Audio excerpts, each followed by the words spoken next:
Hello everyone, कैसे हैं आप सभी। देखिए, आपको एक बुक दिखाई दे रही होगी वीडियो में, विश्व इतिहास के कुछ विषय जो कि 11th एनसीईआरटी है। तो इसी में से अभी मैं आजकल आप लोगों के लिए वीडियो बना रही हूँ। और मेरा वीडियो का टाइटल आपने देखा होगा, बिना कोचिंग के। तो बिल्कुल आप बिना कोचिंग के जो है अपना एस्टेट पीजीटी जो है वो क्लियर कर सकते हैं, क्योंकि ये बुक जो आपको दिखाई दे रही है बहुत ही इंपॉर्टेंट है। उसकी हर एक लाइन में से छोटे छोटे वन लाइनर क्वेश्चन बन रहे हैं। तो मैं आप लोगों के लिए इसी में से वीडियो डाल रही हूँ, तो आप इसको नोट करते चलें साथ साथ में, और डेली रिवीजन करें, तभी आपको सक्सेस मिलेगी। ऐसा नहीं है कि नोट लिख लिए हैं और उनको पढ़ाई नहीं की। तो चलिए आज की वीडियो शुरू करते हैं अपन। ये देखिए, ये अब्बासी क्रांति से शुरू होएगा आज, तो उसके मैंने क्वेश्चन बना लिए हैं और वो मैं आपको अभी करवाती हूँ। देखिए, अब्बासी कौन थे? पैगंबर के चाचा अब्बास के वंशज थे। ब्लू कलर से टिक जो दिखेगा आपको, तो उसी में से मैंने नोट्स बनाए हैं। बुक इसलिए दिखा रही हूँ तो थोड़ा सा आप लोगों का फेथ हो कि हाँ बिल्कुल ये चीज़ें ओरिजिनल है। अब हमारे क्वेश्चंस स्टार्ट करते हैं। उम्मैद वंश को ख़त्म किया तो 750 ईस्वी में। किस आंदोलन से? तो दवा नामक आंदोलन से।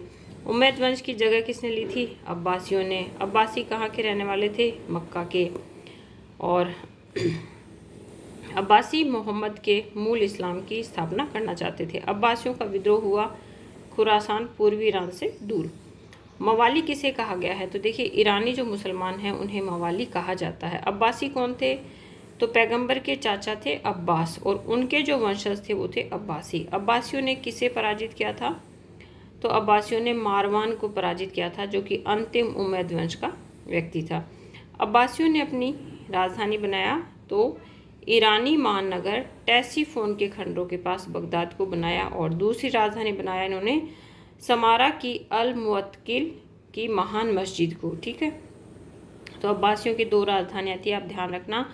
अब्बासी राज्य का विघटन शुरू हुआ 9वीं शताब्दी में, क्योंकि वहाँ पे जो है दो गुट बन गए थे और नए छोटे राज्य बने।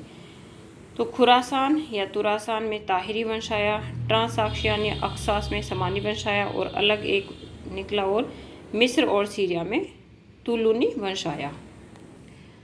आप साथ साथ में अपनी जो और भी बुक हैं पीजीटी की, हिस्ट्री की, वो पढ़ें। और ये तो आपके नोट्स मैं तैयार कर ही रही हूँ डेली, तो आप लोगों को टाइम नहीं ख़राब करना है, टाइम की वैल्यू समझनी है और बहुत अच्छे से पढ़ाई करनी है।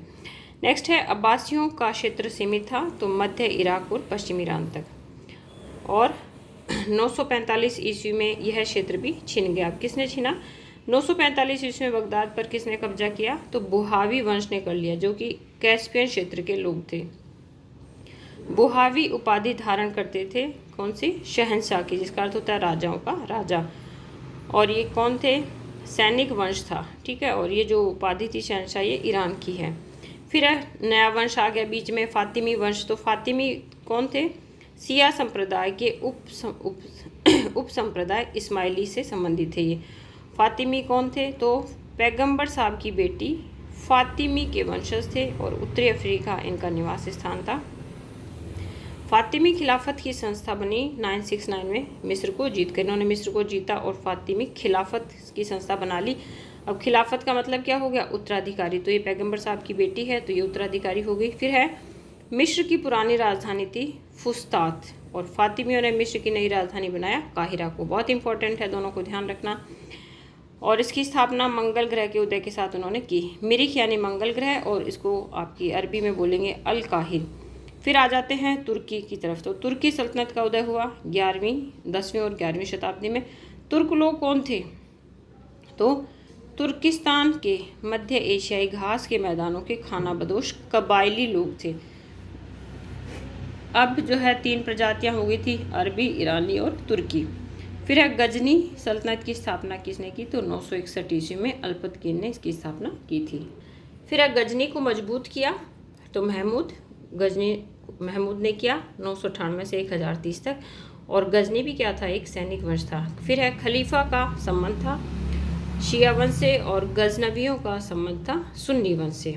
अब शिया देखो क्या थे कि वो अली के पैगंबर साहब की मृत्यु के बाद में 2 भाग बढ़ गए थे, एक शिया और एक सुन्नी। तो सुन्नी जो है वो तो पैगंबर के आचरणों को मानना चाह रहे थे, और शिया जो है वो अली जो था उसके वंशजों के अनुसार मार्गदर्शन, मतलब समय के अनुसार परिवर्तित होना चाह रहे थे, वो तो थे शिया। और जो पैगंबर के आचरण को मान रहे थे वो थे सुन्नी। देखो पैगंबर के सुन्नतों से क्या मतलब है, आचरण व शिक्षा। सुन्नतों का अर्थ क्या होता है, आचरण व शिक्षा पैगंबर साहब की। सल्जुक तुर्क पूर्व की ओर से आए थे और गैर मुस्लिम तुर्क थे ये। सल्जुकों का गुट बना 2 भाई तुगरिल और छागरी बेग के नेतृत्व में। सल्जुक तुर्कों ने खुरासान को जीता। Very important question. 1037 में गजनी के महमूद की मृत्यु के बाद, क्योंकि इतने दिन तक तो ये यहाँ पे खड़ा रहता था। सल्जुक तुर्कों ने अपनी राजधानी बनाया, तो देखिए निशापुर को बनाया पहली राजधानी, और फिर दूसरी राजधानी तो ये भी वापस चले गए बगदाद की साइड में, और बगदाद को उन्होंने 1055 में दूसरी राजधानी बनाया। फिर है खलीफा अल कायम ने तुगरिल बेग को सुल्तान की उपाधि दी। अब आपने यहाँ पढ़ा ना कि ये 2 भाई थे तुगरिल बेग और छागरी बेग, तो इन्होंने जो है लोगों को इकट्ठा किया और अपना नेतृत्व देके अपना एक सुल्जुकों का तुर्कों का गठन कर लिया।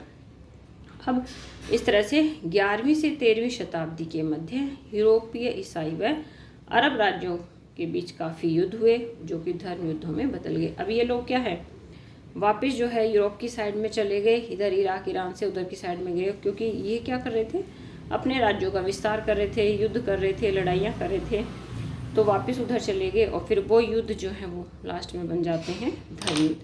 तो आज की वीडियो में इतना ही, और किसी भी बच्चे को टेंशन लेने की ज़रूरत नहीं है बेटा, ये नोट्स जो हैं बहुत अच्छे हैं और आप लोगों का एग्ज़ाम डेफिनेटली क्रैक करवाएंगे, ये मेरा पूरा विश्वास है, क्योंकि मैंने भी इन्हीं नोट से किया। हालांकि मेरे वो कॉपी पुरानी हो चुकी है, तो आज तो मैंने दोबारा से आप लोगों के लिए लिखे हैं। और मेरी वीडियो देखने के लिए आप सभी का धन्यवाद।